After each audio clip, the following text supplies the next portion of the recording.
ended up making $100,000, over $100,000 in profit in our first year.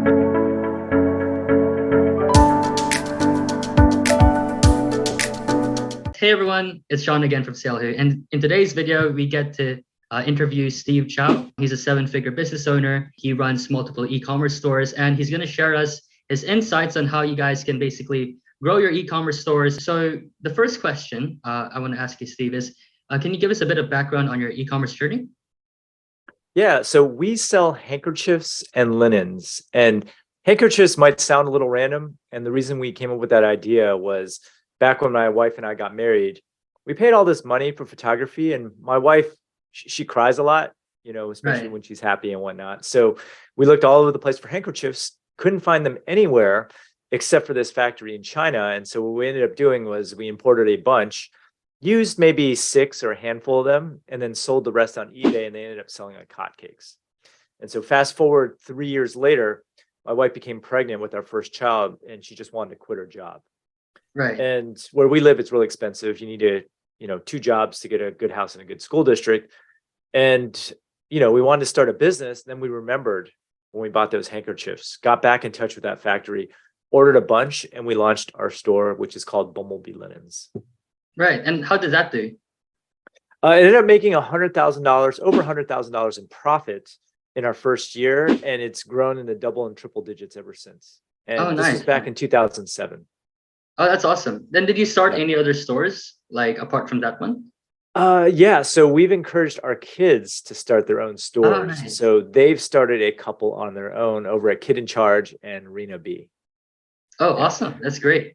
But for the And most this, part, I help a bunch of students. Like I have a class of over 5,000 students where I help them with their e-commerce store. So, I kind of treat them like my own in a way. all right. Yeah. Yeah. Regarding like your biggest successes and biggest setbacks, could you tell us about that? What were your biggest successes? What were your biggest setbacks in getting to that seven-figure level? I think our biggest successes has been revolved around, getting repeat business and getting our existing customer base to continue to buy. Now, you might think that people don't get married that often. We sell things into the wedding industry, but we actually also found a group of people that are really into our products and they buy from us regularly, namely event and wedding planners. And All I right. would say that in business, far too few people focus on their existing customers, and they're always out to chase like brand new customers. So if you have a really solid infrastructure in place to retain and get customers return, you can easily grow your business because you're establishing a foundation. Right. I would say that the hardest part for us in the beginning was probably quality control from our vendors. We would haggle on price, get a lower price, and then find that our vendors would ship us product that was lower quality. And so part of the learning process for us early on was learning that we need to hire an inspector to go inspect the merchandise, or putting together very strict documentation on exactly what we wanted, because anything that you don't document is up to interpretation by a supplier. Well, could you tell us more about that quality control thing? I haven't Yeah. actually heard people talk about that quality Really? About control type of inspections? person. Oh, okay. Yeah. So My there's a first whole time. bunch that you can use. So we actually have like a dedicated person now, but before we used to use a service called 𝐕𝐢𝐞𝐸. They'll literally send someone to the factory as your products are being made and inspect them off the line, a statistical sampling off the line. And it's not that expensive. It's like $200 or $300. And so that way, before it's shipped to you, you can make sure that at least statistically, your products are good. Now, today we actually have we actually just purchased our own warehouse here in the United States. We don't use a 3PL. We have everything shipped there. And then from there, we fulfill orders ourselves for our online store as well as Amazon. Oh, right, right. 200 to $300 a month, like service fee. No, for each inspection, right? Because you're Oh, not okay. yeah. The next question I have is what is the tipping point when you really pulled through? So like was there a point in the journey where you were basically unprofitable for some time and then you realized that after this point you really pulled through and became profitable? We were profitable right off the bat because we ran it out of our house. So we Okay. literally had no expenses. So this is back before Amazon when we got started, by the way. So hosting was $7 a month. And I think credit card processing was $30. And I think I think all told, our expenses are around $50 a month. Right. Wow. So we made our first sale, I think, I don't remember exactly, like 2 or 3 weeks later after we had launched. And this is what most people don't understand. All you really need is like one good traffic source to hit 6 figures. And you probably need 2 or 3 to hit over $1 million, right? So for us, that early traffic source was Google AdWords. I learned that platform, got it down really well. And that was enough to just take us to 6 figures on its own. We also had we had 3 prongs basically. So one was paid advertising, and Facebook wasn't even around back then when we got started. The second prong is content creation. So by creating content that ranks in the search engines, you can deliver free traffic to your site. So that was like another third. And then the final prong was, reaching out to our biggest customers and getting them to buy over and over and over again. In our case, those are wedding planners and event planners. Do you teach drop shipping? Or have you done drop shipping, or do you mainly? Yeah, we drop shipped a little bit early on. And I know this is what your company does, is it provides drop shipping vendors, but I'm actually not a fan of drop shipping in the long term. Drop shipping is really good for getting started on a low budget, where you can kind of test the market for products and see what sells. But then it's always to your advantage to take those popular drop shipping items that you sell and then private label those and keep more of the profit, because the margins for drop shipping are lower, obviously, than if you own your own branded product. Definitely, yeah. Actually, that's what we're also starting to advocate at SaleWho, because we have 2 products. We have SaleWho Dropship, and then we have the SaleWho directory, which has like wholesalers and manufacturers, and that allows people to transition from drop shipping to wholesale and to do private labeling, because we don't advocate for people to do drop shipping long term. We only advocate it to be a way for them to test the market. What I like about SaleWho is that not all the dropship vendors are in China. And in fact, I believe your company was established, was it in Europe? New Zealand. New Zealand. Oh, sorry, New Zealand, right. So there's actually a lot of vendors on there that can be found that are local to where you reside and not from China. So which removes a lot of the friction with dropshipping. Do you basically teach your students to also buy wholesale right off the bat? Well, it just depends on what their budget is, right? Like everyone has different starting budgets. So like if you have no money, then I always say, hey, you can start drop shipping or affiliate marketing or print on demand or whatnot. Kind of get a feel for the waters and figure out what sells. Like if you have no idea, and then, private label, or it's like a progressive process. Like if you have very low money, the progression is drop shipping, buying wholesale, and then finally private labeling. Right. Because private labeling requires the most amount of money. Wholesale actually doesn't require that much money. So it's a good stepping stone. But what if you only had $500? What would you do? $500, I would probably do drop shipping or affiliate marketing and focus on content creation in the beginning. Right. And if you had, let's say, a larger budget, like $2,000. I would say $2,000 to $3,000. I would just start right off the bat with a private label product, a single private label product. Do you believe in winning products? Or are all products like potentially, because in dropshipping, they have this thing called winning products, whereby if the product doesn't sell, you ran a bunch of tests with paid ads. And if it doesn't sell, then it's just it's a loser. And if it does sell, then it's a winner. Do you believe in that? Or basically, I mean, that's just something. Here's the problem with dropshipping. Okay. One, you're selling other people's products, which means other people are selling the exact same product, which always leads to price erosion. And I think dropshipping took a huge hit when Amazon came out. Back in the day, dropshipping was popular among brands because you could instantly get a sales force, right? Other people selling your products, and you handle the fulfillment, and it's like selling wholesale almost as a brand owner. Today, Amazon owns over 50% of e-commerce. So why should a brand depend on other dropshippers? A brand can just outsource all that to Amazon and not have to do their own fulfillment. Right. Yeah. So I would say the most successful long-term dropshippers that I'm in contact with that make a lot of money are those dropshippers that sell kind of like the higher ticket items.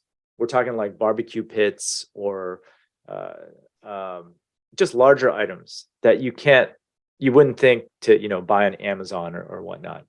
So you're correct. There's a class of dropshippers that they run ads, see if something sells, but I can almost guarantee you that product is not going to have longevity. And how did you decide that you basically wanted to target that market? And how did you also decide like what product to sell to that market? Well, the reason why we decided to sell that product is it was a problem that we had, Oh, right. right? Okay.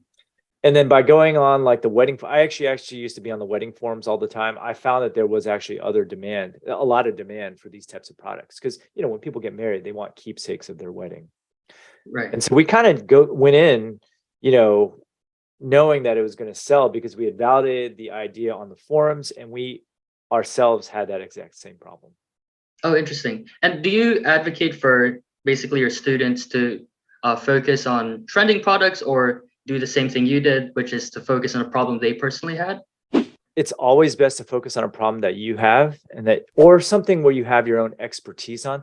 Like, it always pays to sell something where you have some sort of unfair advantage, whether that be like contacts within the industry or knowledge about how things work, or just like an itch that you need to scratch. I think the problem with trending items is by the time you see it trending, it's probably already too late, and a whole bunch of other people are probably jumping in at the same time. So I actually advise the opposite, like stay away from those trends, because oftentimes those fads actually don't last that long either. In terms of marketing your store to the level it's at, what were the most useful things you did? Specifically, let's say if we focused on Google Ads, because you mentioned that first. Yeah. So again, it just depends on what you sell, right?